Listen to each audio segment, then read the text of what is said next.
The storm hit the Wyoming mountains like a hammer, sealing every cabin and road under sheets of ice. But in the middle of that deadly whiteout, a German shepherd named Ranger burst into Jack Mercer's cabin, soaked, shivering, and carrying a strip of blood-stained flannel in his teeth. Jack, a retired Navy SEAL who hadn't saved anyone in years, froze when he saw it. Someone out there was bleeding and still alive.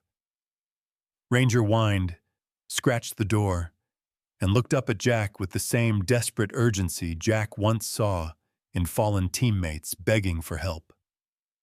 Against the roar of the storm, Jack followed Ranger into the dark woods, and what he found at the bottom of a ravine would change 3 lives forever. A wrecked SUV, a dying young woman, and a missing child fighting to survive somewhere in the blizzard. Before this night was over, a broken soldier, a terrified boy, and a loyal dog would discover a bond stronger than fear and a new meaning of family. If you're listening right now, comment where you're from, or type Amen to everyone fighting their own storms tonight. The blizzard had been building over the Tetons since dusk, rolling in from the northwest like a living wall of white fury. By the time night fell across the Wyoming backcountry, the storm was no longer just weather. It was a force with teeth, grinding against the windows of Jack Mercer's cabin as if it wanted inside. Jack stood near the wood-burning stove, one calloused hand wrapped around a chipped mug of black coffee. At 58, he looked like a man the mountains themselves had carved, tall and broad-shouldered, with a square jaw dusted with gray stubble, edges of his face sharp like chiseled stone. His skin was weather-worn from years under desert suns and ocean winds, etched with lines that came not from age but from battles. Some fought overseas as a Navy SEAL, others fought quietly alone in the silence of civilian life. His dark hair, streaked with silver, was kept short in a habit he had never broken. Jack lived alone not because he couldn't stand people, but because he no longer trusted himself around the fragile parts of the world. Losing his closest teammate during a mission 15 years ago had carved a hollow inside him that never quite sealed. He never talked about it, not even to Ranger, the 10-month-old German shepherd who now paced anxiously by the door. Ranger was striking in a way few dogs were, a large, powerful young shepherd with a thick sable and silver coat that shimmered even in dim lamplight. His ears were tall and alert, his eyes a deep amber full of intelligence. Jack had raised him since he was barely old enough to walk, rescuing him from a shelter after the dog's original owner abandoned an entire litter during a harsh winter. Ranger had grown into a disciplined, intuitive animal, part companion, part working dog, part shadow. Normally he stayed close to Jack's side, calm and focused. But tonight, something was wrong.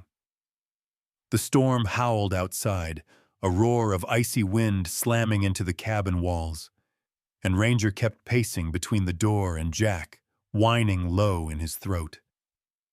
Jack watched him carefully, reading the tension in the dog's posture, the frantic flick of his tail. This wasn't fear. It was urgency. "What's gotten into you, boy?" Jack muttered, setting down his coffee. Ranger pawed the door, claws clicking sharply against the wood, then turned to Jack and barked, a sharp, demanding bark he almost never used.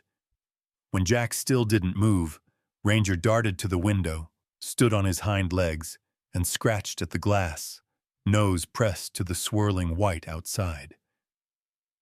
Jack frowned. Ranger had never behaved like this, not even during thunderstorms or when wild animals passed near the cabin. Something out there had dragged the dog into the heart of the blizzard, something he thought was more important than his own comfort or safety.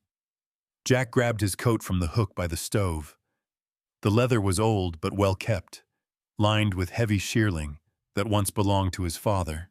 He pulled it over his red and navy flannel shirt, then reached for his boots, the thick-soled ones he used for heavy snow.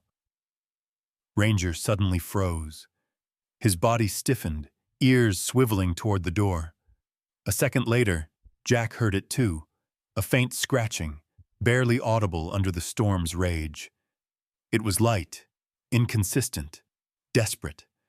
Not an animal trying to get in. Something smaller. Something afraid. Jack yanked open the door, bracing his shoulder against the force of the wind. The blizzard punched into him, icy shards needling his face. Ranger pushed past him and onto the porch. That was when Jack saw it. A small shape huddled against the railing. Ranger, soaked and trembling, but not trying to get inside. The dog stood there staring at Jack with an intensity that made Jack's stomach tighten. Ranger barked once, then stepped forward, nudging something with his nose. Jack squinted through the blowing snow. A strip of red and black flannel hung from Ranger's collar, wedged under the buckle. It was torn, frayed, stiff with frozen blood. Not Ranger's blood. Jack stepped into the storm, his boots sinking deep into the snow.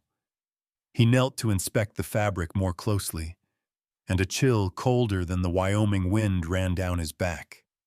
It was the exact kind of flannel shirt worn by the locals, rugged mountain folk, loggers, guides, ranch families.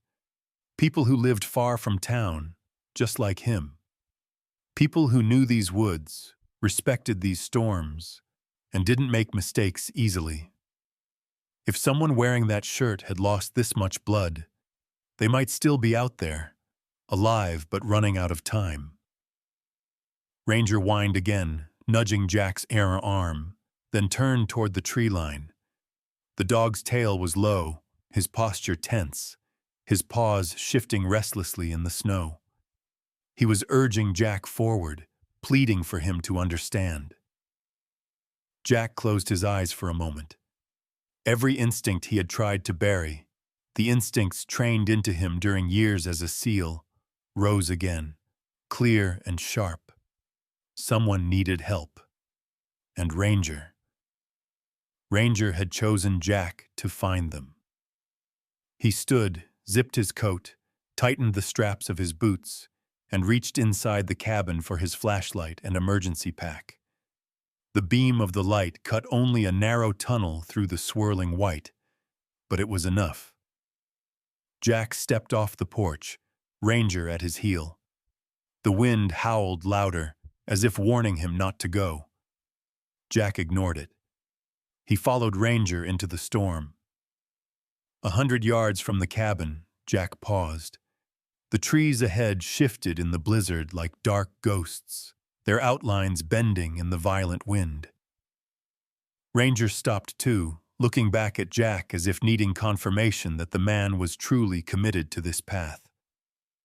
Jack gave a single nod. Ranger pressed forward, breaking trail through the drifts. Then, just as Jack lifted his foot for the next step, a distant sound sliced through the storm, faint yet unmistakable. A cry, not quite human, not quite animal, something caught between terror and pain. Jack froze, breath suspended. Ranger whipped his head toward the sound, muscles coiling, and somewhere out in the blinding white, something moved. The storm grew harsher the deeper Jack Mercer and Ranger moved into the forest, the wind now a constant scream threading between the pines. Ranger led with a sense of purpose Jack had never seen in him before. The young German shepherd's body was low, muscles taut under the thick silver and sable coat, his nose slicing through the icy air as he tracked something only he could smell.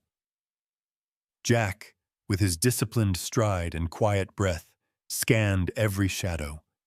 Years of training had taught him to read the land like a map, and here, despite the blistering white chaos, he recognized clues.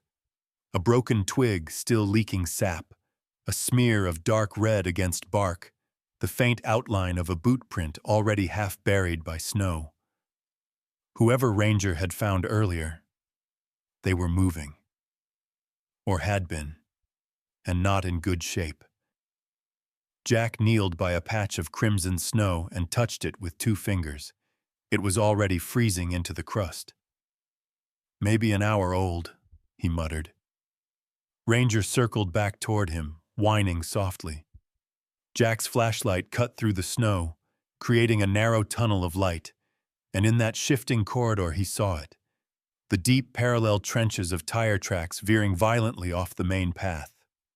They cut across the slope in jagged swerves before vanishing at the edge of the ridge like a sentence ending mid-thought. Jack felt the old familiar churn in his gut, the kind he used to get on missions just before discovering something he didn't want to see. He approached the cliff slowly, Ranger glued to his heel, the dog's breath pluming out in white bursts. Jack angled the flashlight downward, bracing himself for what lay below. The beam fell on the mangled underside of an SUV. The vehicle had flipped and landed between 2 massive fir trees, their thick trunks now cracked and leaning inward, as if cradling the wreck. Snow smothered the edges, already trying to swallow the scene whole. Jack's jaw tightened. He started down the slope, moving with controlled precision, testing each foothold. Ranger descended beside him, slipping once but recovering with instinctive agility. When they reached the overturned SUV, Jack immediately saw movement inside. A small, faint flicker, like a dying flame. He crouched by the shattered window and shone his light inside. A young woman sat pinned in the driver's seat, her upper body slumped forward against the deflated airbag. She looked barely in her 20s, with long chestnut hair matted with snow, blood, and shards of glass. Her face was pale, almost blue-tinged, but even through the shock, she had soft, refined features, the kind of delicate jawline and gentle brow that made her look younger than she was. Her coat was torn open at the shoulder, revealing the pattern Jack recognized immediately: red and black flannel. Emily Carter. Jack didn't yet know her name, but he knew that shirt, and he now knew exactly where the bloody scrap on Ranger had come from. He leaned in gently. "Ma'am, you hear, me?" His voice carried the calm authority of a man who had pulled wounded strangers out of worse places than this.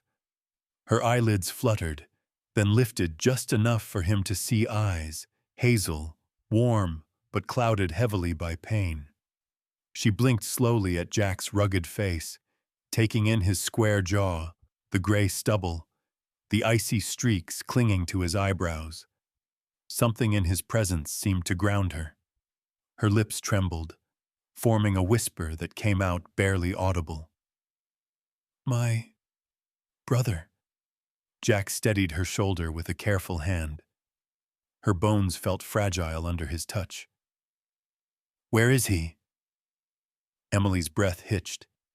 She raised a trembling finger toward the shattered rear window, her hand shaking violently. "Mason." He crawled out. "The cold." She winced, tears rising in her eyes. Not from her own injuries, Jack realized, but from terror for the child. Jack looked to the back of the vehicle. The child's seat hung crooked, empty. Snow had blown into the cabin, layering the shattered glass with white dust. A set of small footprints, already fading, led away from the wreck. "How old is he?" Jack asked. "7," she breathed. "No coat." He was scared. "Jack," she stopped, coughing hard, her whole body trembling. Jack froze for half a second when she said his name, but then realized she wasn't addressing him. She was calling out for someone she thought was still near. Her consciousness was slipping between reality and desperation. Ranger pressed his head against Jack's arm, letting out a soft yelp. The dog had understood the urgency before Jack had even arrived. Now Jack saw it clearly. Emily clutched his wrist with surprising strength. "Find him," she whispered, eyes filling with pleading gravity. "Please, find my brother. Don't save me first." Jack felt something inside his chest crack. Not physically, but emotionally, in a place he had kept sealed for years. This was all too familiar. Kneeling beside a dying body. Fingers clutching at him, begging him to save someone else. The echo of a voice from long ago, another battlefield, another failure, rushed back with a coldness even the Wyoming storm couldn't match. For a moment, Jack wasn't in the snow. He was back in the desert, holding the bleeding form of a teammate who had whispered, "Save them. Forget me," as his pulse faded under Jack's hands. Jack closed his eyes briefly, fighting the surge of old memories. When he opened them, the resolve in his gaze was sharp enough to cut steel. "I'm going after him," he said quietly. Emily let out a shaky exhale, relief passing over her face like a fragile shadow of hope. Her hand slipped from Jack's wrist, falling limp against her lap. Jack checked her pulse. Not strong, but steady enough that she had time. Maybe minutes. Maybe a bit more. Ranger pawed at the snow, ready to move. Jack took one last look at the wreck, at Emily's pale face illuminated by his flashlight, then turned toward the dark tree line. "Ranger," he said firmly. "Track." The dog lowered his head, nose to the snow, and immediately found the fading scent trail. Jack took a single step into the growing darkness. And then, from somewhere far ahead, deep in the storm, something small cried out. Not the wind, not an animal, a child. Jack's heart surged, and Ranger bolted forward. Jack followed. The forest swallowed Jack Mercer and Ranger whole as they pressed deeper into the blizzard.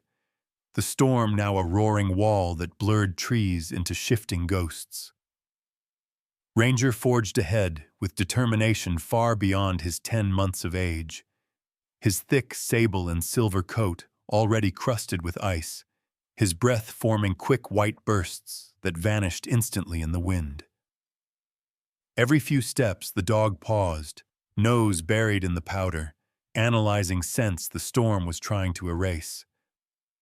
Jack followed close behind, hunched against the cold, his heavy shearling coat snapping in the wind. His boots crunched through deep drifts as he tried to filter out the howling around him.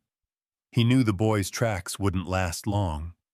They already resembled smudges more than footprints. A sharp gust whipped snow across his face like a sheet of needles. Jack gritted his teeth in silence. Years of Navy SEAL training had taught him to move where others froze, to think where others panicked. But even he felt the cold sinking bone deep. His breath came out in harsh bursts of steam. Ranger suddenly stopped so abruptly that Jack nearly bumped into him. The dog's ears were pinned forward, his body stiff. Jack lowered his center of gravity, flashlight beam cutting through the blizzard, revealing a small hollow between two boulders. At first, it looked like nothing more than a dark crevice, but then Jack saw it. A small figure curled tightly against the stone wall. Mason Carter. The boy was tiny, even for 7, with a narrow frame wrapped in nothing but a thin sweatshirt and jeans. His hair, a soft brown like his sister's, was plastered to his forehead in frozen strands. His lips were purple, eyelids fluttering weakly, and his breath came in thin, stuttering puffs. Jack slid into the crevice, heart pounding with urgency. Mason, he said firmly, though his voice softened. I've got you. The boy didn't respond except for a faint twitch. Jack removed his coat in one swift motion, the cold stabbing his exposed arms immediately. He wrapped the thick shearling around Mason, pulling him close to his own chest. Skin contact, body heat transfer. He'd done this before on cold missions. Stay with me, kid, Jack whispered, adjusting his hold. Ranger planted himself at the mouth of the crevice, his large frame blocking the brunt of the wind. Snow collected along his back, and though he shivered, the dog didn't move an inch. He was a barrier, a guardian. Jack lifted Mason carefully, the boy's head resting against his shoulder. He could feel the frightening limpness of a body losing warmth. Mason was dangerously far along in hypothermia. As Jack climbed out of the crevice, the blizzard tried to shove him back, but he pushed forward through instinct and sheer will. The snow came up nearly to his knees now. Ranger stayed close, circling around Jack as if protecting both of them from invisible threats. Hang on, Mason, Jack murmured, tightening his grip. The boy made a faint sound, not quite a cry, not quite a breath, but it was enough to push Jack faster. He moved with the precision of a man who had carried wounded brothers through gunfire, each step powered by something deeper than strength. The return trip was brutal. The storm had worsened. Ranger barked as if urging Jack onward, his voice sharp against the storm's roar. The dog's amber eyes never left Jack's face, as though reading his every move.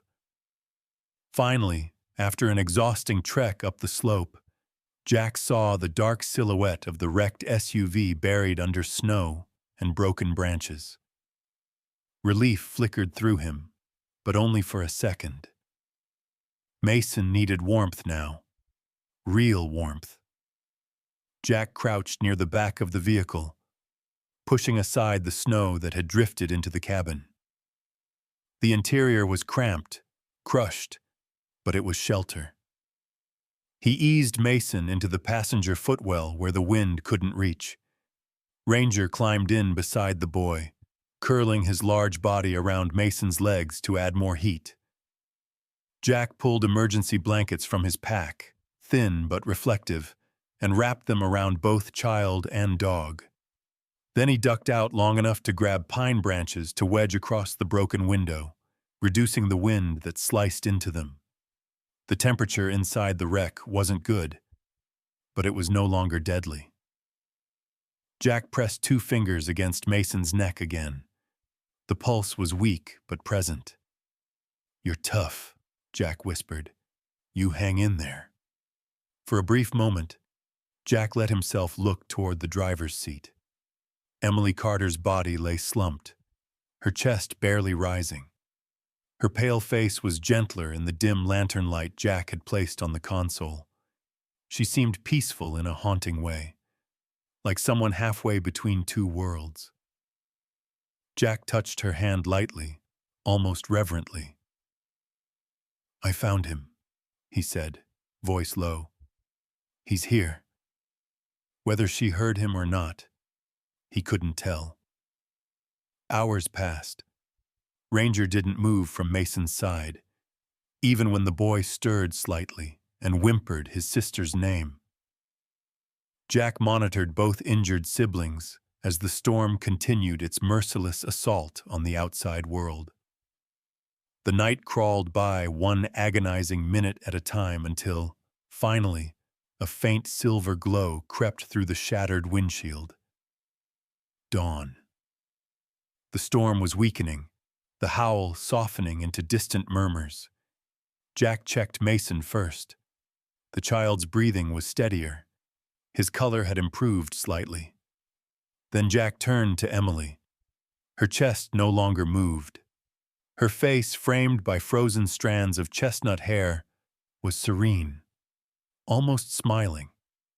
She looked like someone who had held on just long enough to know the person she trusted had kept his promise. As Jack pulled his coat tighter, he whispered, "Rest easy, Emily." Ranger lifted his head and pressed his nose against Emily's fingers, letting out a soft, mournful whine. Mason, still asleep, shifted slightly and murmured something that sounded like "M." Jack took a long breath, steadying himself. The storm was ending. Help would come soon. They had survived the night. And then, from somewhere outside the wreck, far through the quiet morning air, a crunch of footsteps approached. Not the storm, not an animal. Someone was coming. The footsteps came closer through the thinning storm, crunching steadily over the frozen ground. Jack Mercer shifted his weight, ready for anything. Ranger stood rigid beside him, ears forward, body still except for the faint rise and fall of his breath as he watched the snowy outline approach. Then a familiar voice cut through the quiet morning air. "Jack, that you?" Deputy Hank Collins emerged from between the trees, snow plastered to the brim of his hat and the sleeves of his tan sheriff's jacket.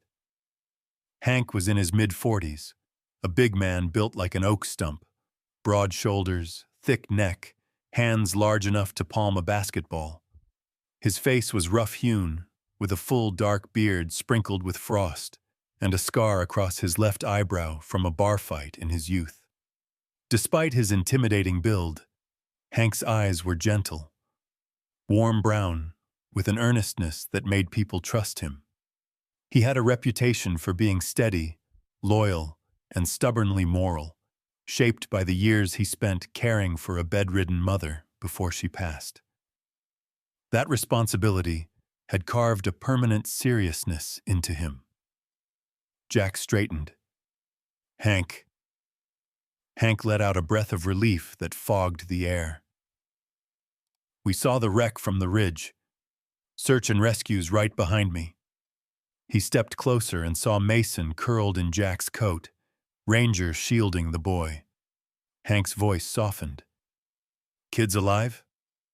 "Barely, but he'll make it," Jack said. "Where's your team?" 10 minutes out. Radio's been spotty." Hank crouched next to Mason, moving carefully so as not to startle him. "Poor kid." He reached a hand toward the boy's forehead. Mason's eyes suddenly flickered open. Disoriented, exhausted, his small body tensed. The moment he saw an unfamiliar face hovering above him, he panicked, letting out a sharp cry. He scrambled backward, gripping fistfuls of Jack's coat. Ranger stepped between Hank and Mason, with a deep growl vibrating in his chest, not threatening, but warning. Hank froze, hands raised. "Easy, boy. Easy." "It's all right, Ranger," Jack murmured, placing a calming hand on the dog's back. But Mason wasn't calming. Tears welled in his eyes. His breathing quickened, sharp and uneven. Hank recognized the signs and slowly backed off. Jack crouched closer to the boy. "Mason," he said softly, using a voice he hadn't used in years. Low, steady, reassuring. The boy looked up, eyes filled with fear until he caught sight of two things: Jack's flannel collar peeking out beneath his coat, and Ranger's amber gaze watching him with unwavering devotion. Mason reached for Ranger, burying his face in the dog's thick fur, sobbing quietly. "Look at me," Jack said gently. "You're safe." Mason clung to him now, trembling but calmer. When Jack lifted him into his arms, the boy wrapped both arms around Jack's neck without hesitation. Hank watched the scene unfold in silence, his expression shifting from professional concern to something deeper: recognition. "You've always had a way with the scared ones," Hank said quietly. Jack didn't answer. Instead, he carried Mason toward the area where the rescue team was arriving. Two paramedics, bundled heavy in dark jackets, hurried over. One was a tall, lean man with sharp cheekbones and sandy hair. The other, a short woman with freckles and blazing red hair pulled back in a tight ponytail. They introduced themselves quickly, Callum Price and Dana Brooks, voices steady despite the cold. They examined Mason, checked vitals, wrapped him in thermal blankets. Ranger hovered close, not letting either paramedic move without watching their every action. Hank placed a firm hand on Jack's shoulder. "There's something you need to see," he said. "Found it when I checked the driver." Jack's face tightened. "Emily." Hank reached into his coat pocket and handed Jack a small leather wallet. Faded, cracked edges, clearly well used. This was hers. Jack flipped it open. A photograph of Emily and Mason smiled back at him. Emily with long chestnut hair neatly braided, Mason losing his front tooth but beaming ear to ear. Tucked behind the photo was a small handwritten note on lined paper. The edges were wrinkled as though it had been folded and unfolded many times. Hank cleared his throat. "I didn't read it. Thought you should." Jack unfolded it carefully. "If anything ever happens to me, please let Mason stay with someone kind. Someone who won't make him feel alone. Anyone Ranger trusts. I trust." Jack stared at the handwriting for a long moment. The words felt heavier than the mountain snow. Ranger nudged his leg gently, sensing the shift in emotion. Meanwhile, the paramedics prepared Mason for transport. Donna approached Jack. "We're taking him to the hospital in Jackson. You can ride behind, but we'll need to contact Child Protective Services immediately. It's protocol, sir." Jack's jaw tightened slightly. He'd expected it. Mason clung harder at the mere mention of being taken away. Ranger bristled, stepping closer to Jack as though forming a barrier. Hank stepped forward. "Hold on, Dana." His voice carried the authority of a lawman who wasn't about to be ignored. "This man pulled the kid out of a death trap in the middle of a storm. He's not exactly a stranger." "It's not about that," Dana said carefully. "If there's no immediate guardian—" "There is," Hank interrupted firmly. "At least for now." Jack looked at the deputy, surprised. Hank's eyes were steady. "You saved my life once," Hank said, lowering his voice so only Jack could hear. "Pulled me out of that compound in Kandahar when no one else thought I made it. I owe you more than you know. And right now, that kid owes you his." Before Jack could respond, a new voice approached, low, official, and edged with bureaucratic caution. A woman in her late 30s stepped through the snow, bundled in a navy parka marked CPS. Her name badge read Lydia Grant. She had a sharp, angular face framed by dark hair pulled into a tight bun. Her eyes were an intense gray, analytical and assessing everything at once. She carried herself with rigid precision, the kind of posture born from years of following rules to the letter. "We need to determine temporary custody," Lydia said calmly. "The boy must go through proper placement." Ranger growled again, not aggressively, but protectively. Mason buried his face deeper into Jack's shoulder. Hank stepped between Lydia and the child. "With all due respect, Lydia, maybe read this first." He handed her Emily's note. She read it silently, lips pressed into a thin line. When she finally looked up, her expression wavered just slightly, not enough to betray emotion, but enough for Jack to notice the human beneath the rulebook. "It still must be reviewed," she said, but her voice had softened. "However, the note will be considered." Jack said nothing. He simply stood there with Mason in his arms, Ranger pressed against his side, and the storm finally dying around them. And then Lydia spoke again, quietly this time. We'll take this one step at a time. But for now, Mason stays with you until we reach town. Jack exhaled, a breath he didn't realize he'd been holding. Ranger finally relaxed. But before anyone could move, a distant radio crackled on Hank's belt, and the voice on the other end said something that made Hank's face drain of color. "Deputy Collins, we've got a situation. You all need to get back, now." The drive down the mountain felt longer than the night Jack Mercer had just survived. Snow still clung to the road, and the sun hovered pale behind the clouds, casting washed-out light over Wyoming's frozen wilderness. Mason sat bundled in thermal blankets in the back of the rescue truck, leaning against Jack's side as though afraid he might vanish if he blinked. Ranger lay curled at the boy's feet, his thick silver and sable fur brushing Mason's legs each time the vehicle hit a bump.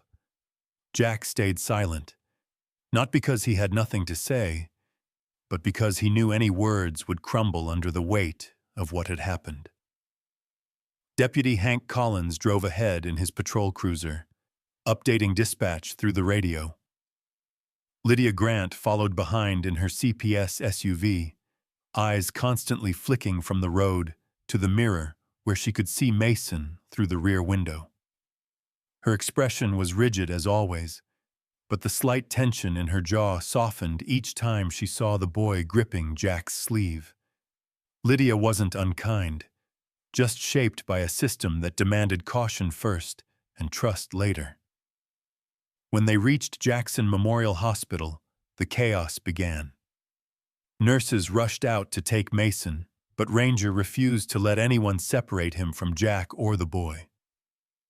The 10-month-old German Shepherd, muscular, heavily built for his age, with eyes sharper than most grown dogs, stood planted like a wall. Only when Jack placed a calm hand on his back did Ranger finally relent enough to allow the staff to do their work. Doctors examined Mason and confirmed what Jack already suspected: severe hypothermia, bruising, exhaustion, but nothing permanently damaging. The boy had survived because of Jack's quick actions and Ranger's relentless vigilance. Still, when Mason woke fully and saw a nurse reaching for him, he cried out, terrified, disoriented, and reached desperately for Jack. Ranger barked, low but protective, forcing two nurses to step back in alarm. Lydia stepped in, raising her hands gently. "It's all right. Jack is right here." Her voice, normally firm and procedural, had a tremor of sympathy. She looked at the boy, then at Jack. "Until the review meeting, he stays under your temporary supervision. 30 days. She paused. "Make them count." Jack nodded, unsure whether to thank her or simply accept the responsibility that was already forming inside him like gravity. Those 30 days on the mountain became something unexpected. Quiet mornings warmed by the smell of coffee, small footsteps on hardwood floors, Ranger's tail thumping whenever Mason entered a room. Jack taught Mason how to stack firewood, how to identify animal tracks, how to carve his initials into a walking stick. Mason, in turn, taught Jack something he didn't know he'd lost: the soft gravity of being needed. Ranger watched over them both, sleeping at the foot of Mason's bed, nudging Jack awake whenever the boy had nightmares. Every few days, Lydia drove up the mountain to check on them. She arrived in her navy parka, hair neatly tied as always, clipboard tucked under one arm. At first she asked rigid questions, but over time the edges of her formality began to crumble, just slightly, each time she saw Mason smiling beside Jack or Ranger dropping a stick at her feet, demanding acknowledgement. Lydia had never been married, never had children, and she guarded her heart with the same discipline she applied to paperwork. But even she couldn't ignore the way Mason clung to Jack, as though his life depended on it. One afternoon, Lydia stepped out onto the porch after her visit and hesitated. Snow fell around her in slow, drifting flakes. She looked at Ranger, then at Jack. For what it's worth, Emily Carter's note carries weight in cases like this, she said quietly.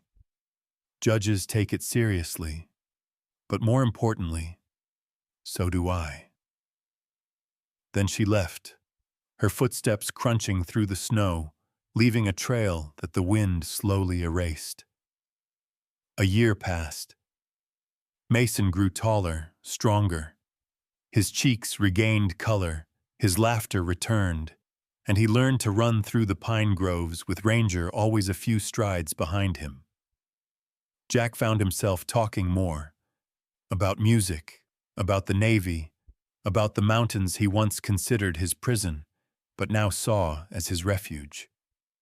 The boy and the dog filled the cabin with life again, something that felt suspiciously like family.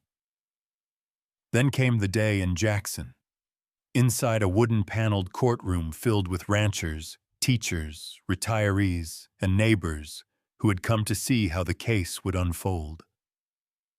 Mason sat next to Jack, holding his hand with the quiet confidence of a boy who knew he was no longer alone. Ranger lay at their feet, chin resting on his paws, but his amber eyes scanned every person in the room. Judge Harold Whitmore presided over the hearing, a man in his early 60s, tall and stern, with silver hair swept back and a face lined from decades of decisions that weighed heavily on him. His voice was deep, calm, the kind that could quiet a room without raising volume. He looked over the documents, including Emily's handwritten note, Lydia's reports, and testimonies from Hank and the paramedics. "Mr. Mercer," the judge said at last, peering over his glasses, "you are not the boy's blood relative. You did not know him before the accident. And yet—" He glanced at Ranger, then at Mason. "The court sees something undeniable." Mason squeezed Jack's hand. Jack didn't look away. Judge Whitmore continued, "Emily Carter's letter indicates trust. Trust in whoever Ranger chooses. And based on testimony, observation, and the stability you have provided." He set the papers down. "The court grants full and permanent adoption of Mason Carter to Jack Mercer." A collective exhale filled the room. Mason launched into Jack's arms, sobbing with joy. Ranger barked once, sharp, bright, triumphant. Hank clapped Jack on the back. Lydia wiped her eyes discreetly. Later that afternoon, Jack and Mason walked together to the foot of the mountain where Emily Carter had been laid to rest. The air was crisp, the sky a soft winter blue. Ranger trotted beside them, tail swaying gently. Mason knelt beside the simple wooden cross, brushing snow away. "You don't have to worry anymore," he whispered. "I have a good family now." Jack placed a steady hand on the boy's shoulder. "Let's go home, son." Ranger barked softly, as if agreeing. And together, the three of them turned toward the trail, toward the cabin waiting for them, toward the life they had built from the ashes of a storm.